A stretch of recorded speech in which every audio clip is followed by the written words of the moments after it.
Page 76, Scheherazade, or it's a theme from Scheherazade. Beautiful music. I encourage you to go look it up. There's lots of recordings. It's for orchestra. Listen to the different melodies and it's gorgeous. Top of the page they talk about an arpeggiated or rolled chord. I'll come back to that a little later. For this piece, it's 3/4 time, 1 sharp, all the F's are sharped.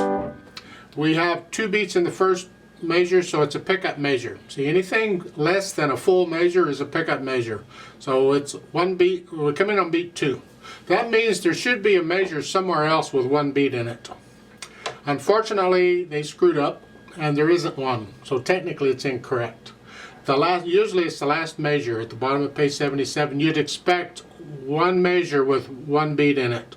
They could have done it because they could have tied that dotted half note in the last measure over to a quarter note in another measure and put the fermata on the quarter note or whatever, and that would have done it, and then they could have been correct, but they chose not to do that.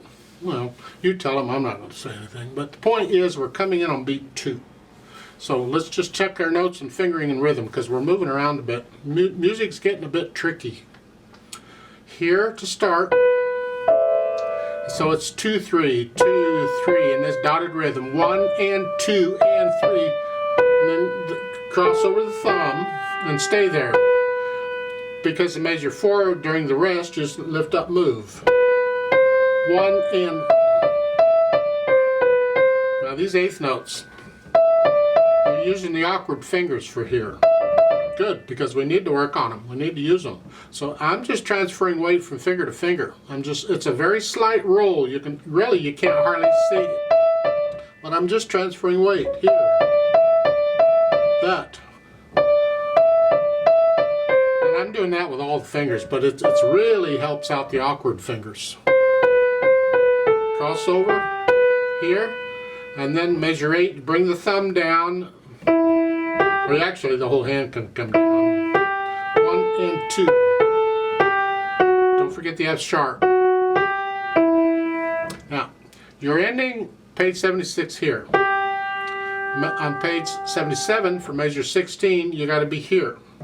You get 1 beat to do it. So you just lift up. During that beat, you come up here. And you're playing the same thing you just played, except an octave higher.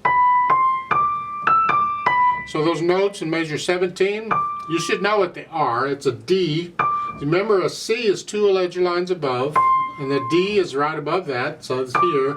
And then the E, that's 3 ledger lines. You need to know that note too, so memorize that note. It's an E. Here, so it's here. It's the same thing, and the second line, again, is the same that you've already had an octave higher. And then come down. It's the same melody an octave higher. How many times have I said that? I don't know.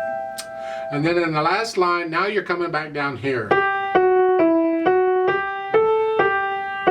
In the last measure, the notes are written here. It's a B and a G. It has an ABA over it. So instead of here, you come up here. So you're ending here, and then here. You went back up there, didn't you? Left hand. Forget the squiggly line for a minute. I do that kind of thing when I do the articulation. So right now it's just a chord, a G chord, and another G chord, and some of these are tied, so you're going to hang on to them forever. You need second line, 3rd measure over, or measure 6. It is the same chord except the D is sharp, so it's here. Now if you got big fat fingers and you can't do that, then you have to do that. I recommend a 4 on the B if you do that, though, not 3. And then here. Otherwise, the fingering of the book is fine. If you can fit there, that's okay, because you got an E there in measure 7. That top note is an E. It's 2 ledger lines above the staff on bass clef. And then here, and then measure 9, A, C sharp, and then a C natural. Next line. Bring the thumb up 1, and then an E flat. Isn't that fun? And then over at page 77, you're pretty much the same thing. Because the right hand went up an octave, but the left hand's staying there. But the last line down, you're here. In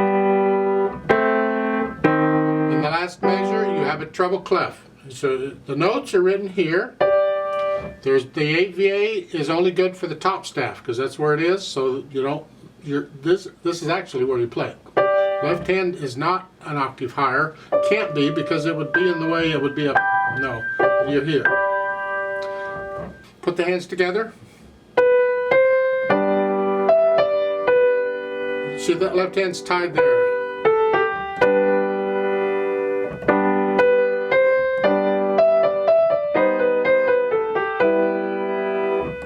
That's by itself. That right hand has a rest.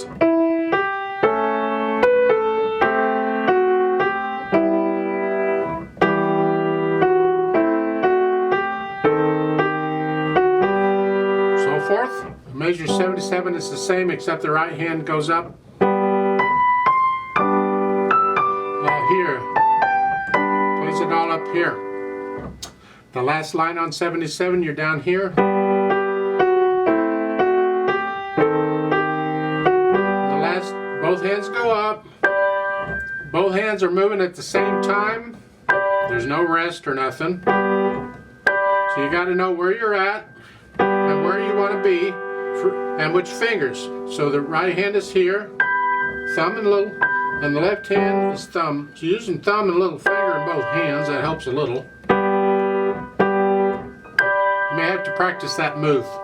You don't have to be quick and jerky about it. You just lift up and move, but don't take forever. Maybe the equivalent of an eighth rest or something. So it's 1 and 2 and 3 and here, something like that. Then we can add the articulation. Well, this is a smooth piece. So a lot of slur. A lot of legato, connect them, and then lift up. Where you have a rest, you have to lift up. So it's a music, that's phrase. And then the left hand, we have this rolled chord. You play it one note at a time, starting with the bottom note, going up, quickly. It's not done rhythmically, it's just a broom. Now, not all rolled chords are the same. They're not all equal, I should say, and that you don't always roll them the same speed. But in this piece, they're all quick rolls. When it gets slower rolls, we'll get into that. That's part of interpreting music. But this piece, it's all quick. And each one of these. Now, people don't agree on these. Big surprise there. Some people play the bottom note on the beat, so it'd come here. Other people will play the top note on the beat. So it's up here. Here. In this case, some people might play both hands, all 4 notes together as one chord, and they would roll it all. All 4 notes would be separate at a time.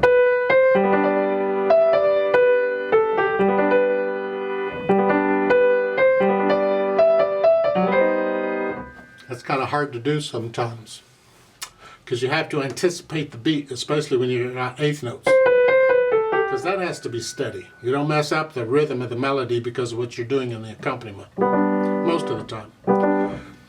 I do them on the beat. That's how I did them in college. That's what I was taught. So almost always I will do these on the beat. So I will play the bottom note. Whether you do or not is between you and your teacher.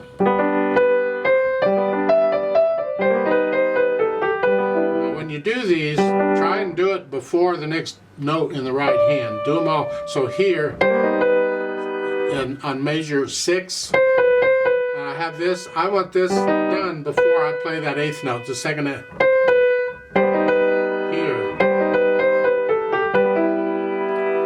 There. Doesn't have to be, but typically I'll do that. So I will do them all that way throughout the whole piece that are rolled. Speed-wise, it's a rather quick piece. It's not really fast. It's between medium and fast. It's so. I think Allegretto may be a little quick. I don't know. It's the feel of the piece. Go listen to the orchestras and how fast do they do this. To me, it sounds nicer when it's a little slower, but not that slow. Depends on how much coffee I've had. So you'll have to kind of figure out your own speed on this. Listen to others, not me, on how fast you think it should go. Then we add pedal. Well, this is an orchestra piece, so it's nice to have some pedal for overtones and to connect things. Otherwise, you don't need pedal. You do fine without. But you'll notice in the second line on page 76, on the third measure over at the bottom, below the stabs, it's ped simile. That means you keep pedaling in a similar style that what they showed. They don't want to keep doing the pedal markings throughout the whole piece. Some publishers do that, some don't. It simply means continue your legato pedaling, and they're changing the pedal on each measure. So that's what you would continue to do. If I pedal it the way they're showing, this is what you get.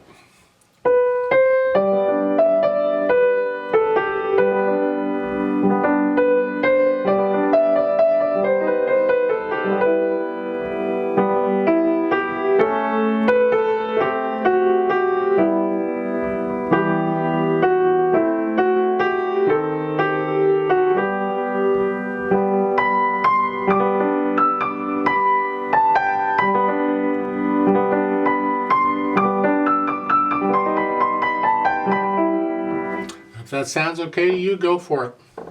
The Faber they're trying to keep the pedaling simple for you because you got enough to think about. The problem I have is that you get accustomed to hearing all this blurriness, which means you're not really listening too much. And I would prefer that complicate the pedaling a little bit and let's get rid of some of this blurriness. So we'll pedal a little more often. So what I want to do is I want to pedal it in a way to help me connect it because it's legato, but I don't want it blurry. Well, in the left hand we have these chords. I can't connect them unless I use pedal. Even in the third line down, measure 9, you're here. I can't connect the 2 A's. I can connect that, but that's it. But even the next line, I can't connect the chords. There's a little silence, and I don't want the silence, I want them connected. So I use a style of pedaling which allows me just to connect the chords, and that's it. That way I'm not pedaling this. That's clean, but I can still connect the left hand.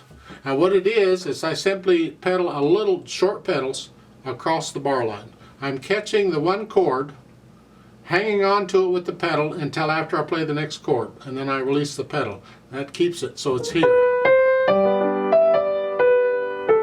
Right there.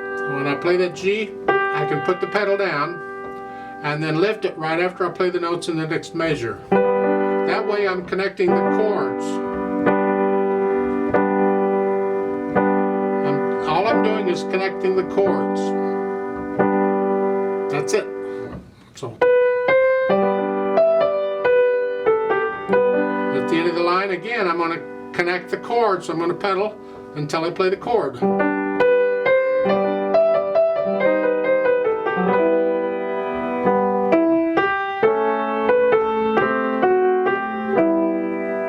Now here I can have a little silence, although the music says not to. So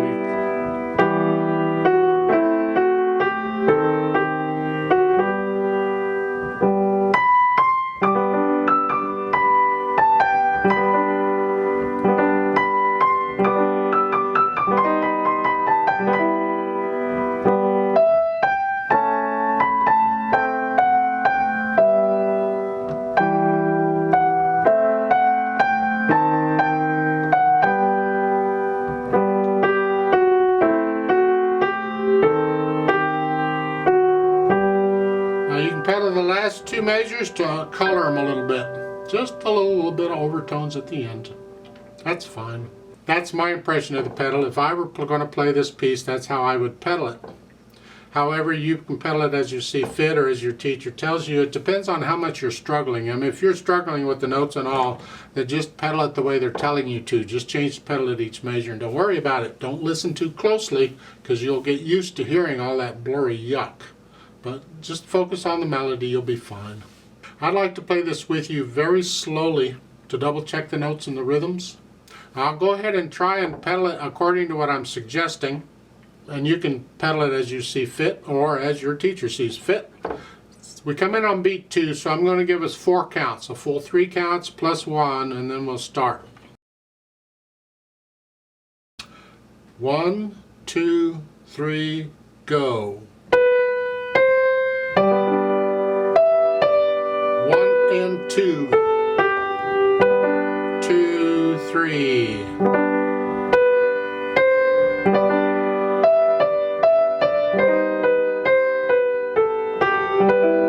2, 3.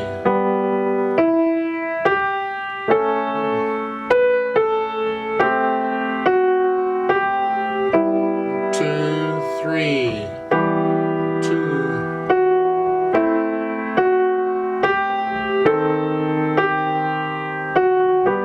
2, 3.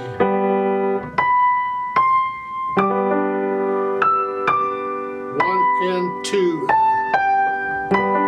2, 3.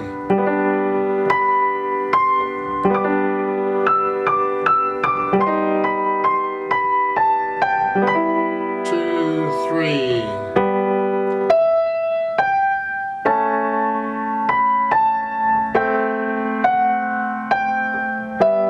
2, 3. 2.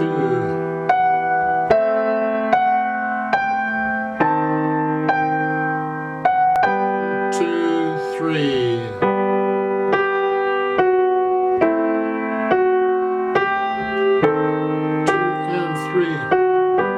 2, 3.